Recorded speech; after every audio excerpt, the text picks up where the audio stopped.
resulta que ahora se suma China con Taiwán, que podría generar también un alza del dólar, que podría generar otro conflicto bélico eventualmente, lo conversamos con Libardo Buitrago, y eso también podría sumarse a una posible recesión para el próximo año. Por lo tanto, me engancho de la pregunta de Carlos, de esta pyme, no de este restaurante. ¿Es posible que ayudemos a los agricultores y que esos agricultores finalmente la fruta y la verdura, al menos eso, pueda bajar de precio? Bueno, lo que está ocurriendo en este momento, la última información que tuve, que la compartió el ministro de Agricultura hace unos pocos días atrás, es que las intenciones de siembra para este año están bastante buenas.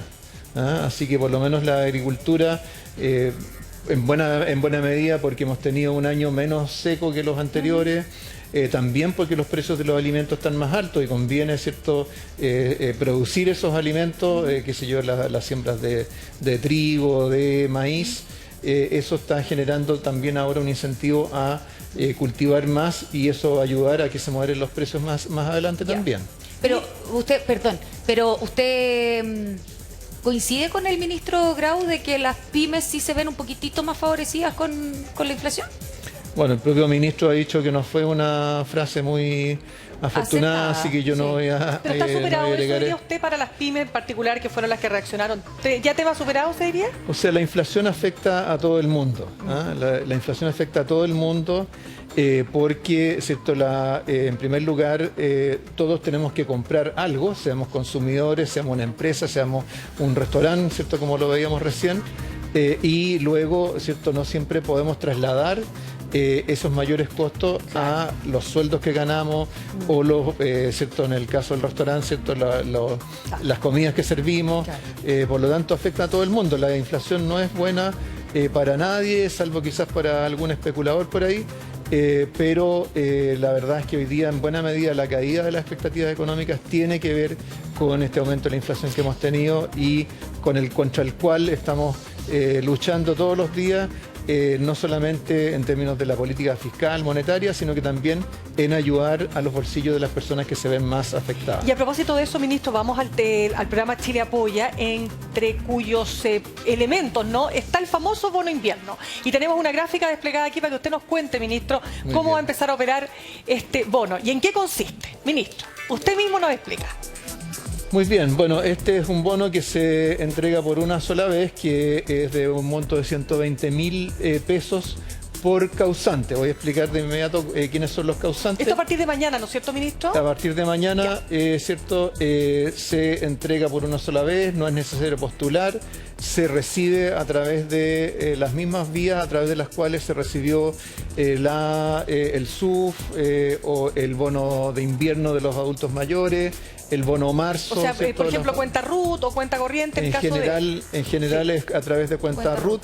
Cuando alguien no tiene una cuenta, de todas maneras, ¿cierto?, hay convenios con la Caja Los Héroes y con Banco Estado para efectuar el pago por ventanilla. Ahora, esto del pago por causante, creo que después me parece que hay otra lámina sobre eso. A ver, avancemos entonces. Exactamente, aquí está.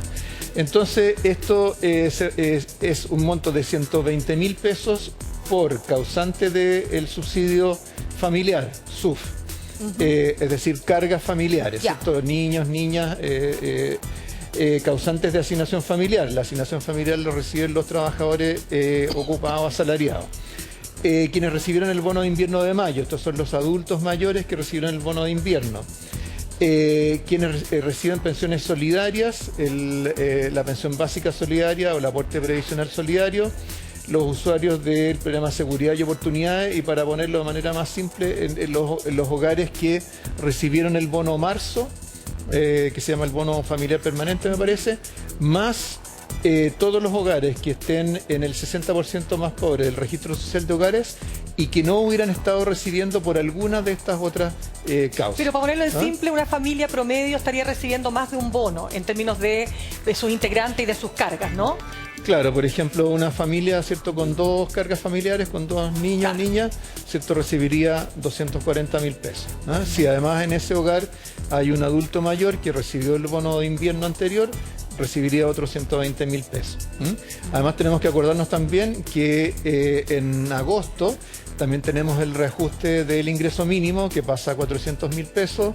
Tenemos el reajuste de la asignación familiar, de los SUF, y se sigue pagando el bono por aumento de costo de la canasta básica de alimentos. Ministro, le puedo hacer una pregunta que está ligada, pero no tanto. ¿Por qué? Porque resulta que el Estado, nadie, ni en su casa, ni en el Estado, ni en ninguna parte, la plata sale a la chuña, ¿no? No crece por los árboles.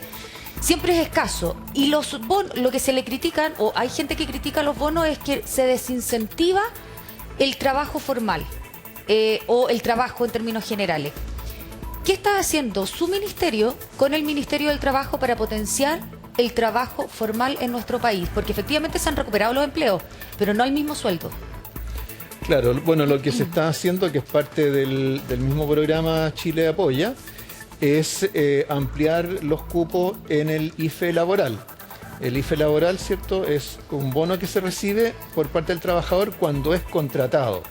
Entonces, en ese caso, es un incentivo, ¿cierto?, a la contratación formal. Tiene un valor que es mayor para las mujeres en particular, para los adultos mayores y para los menores de 24 años, y menor para los hombres que están en el tramo intermedio, ¿no? Entonces, lo que busca es estimular la contratación en empleos formales, especialmente para los grupos que fueron más golpeados durante la crisis, particularmente las mujeres.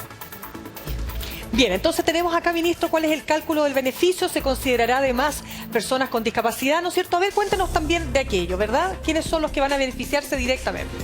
Claro, aquí, ¿cierto? En el fondo, todos los hogares que estén recibiendo apoyo del Estado, por el lado de la asignación familiar, del SUF, del bono de invierno anterior, etcétera, todos ellos van a poder recibir este bono por los causantes.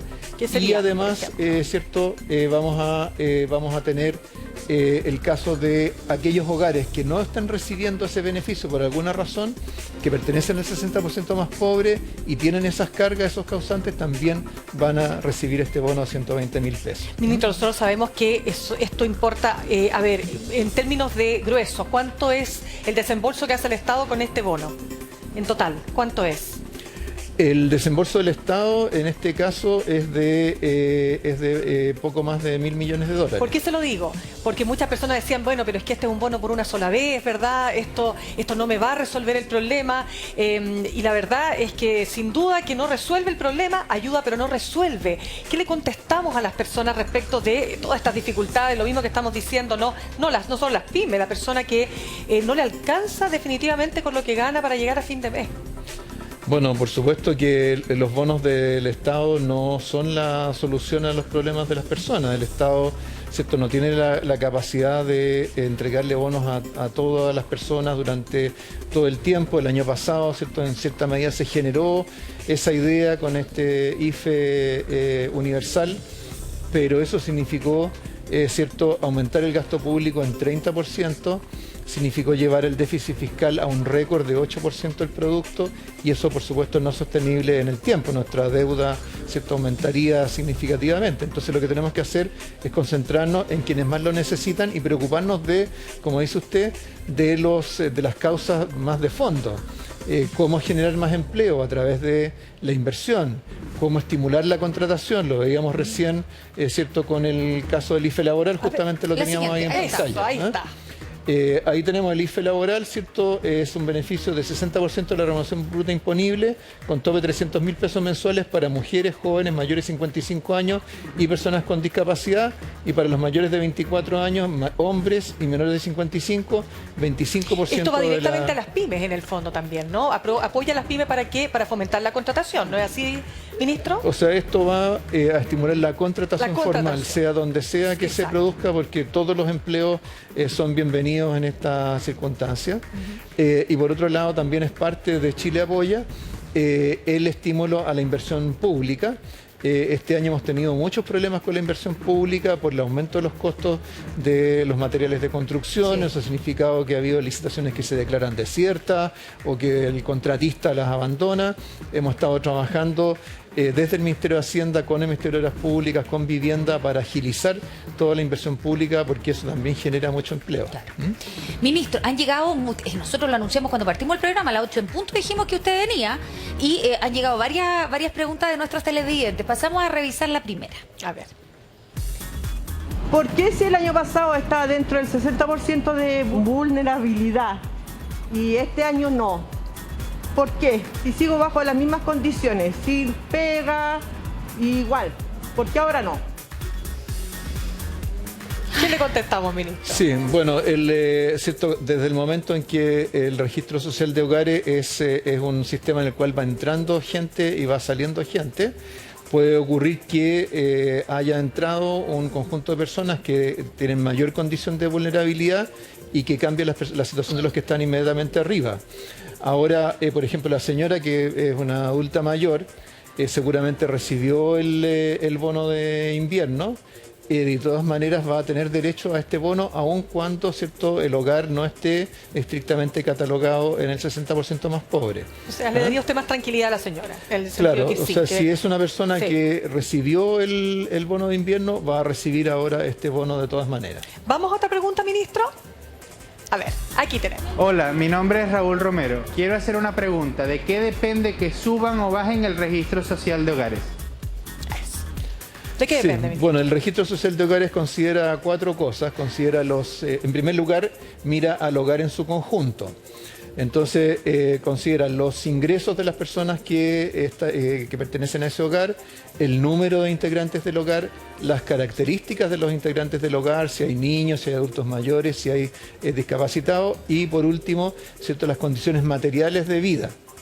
Entonces las personas pueden subir, o los hogares pueden subir o bajar en el registro social de hogares si cambia alguna de esas condiciones, si se perdió un ingreso o se aumentaron los ingresos, si qué sé yo, se redujo el hogar porque alguien, ¿cierto?, se trasladó a vivir independientemente. En fin, hay varias razones por las cuales puede cambiar.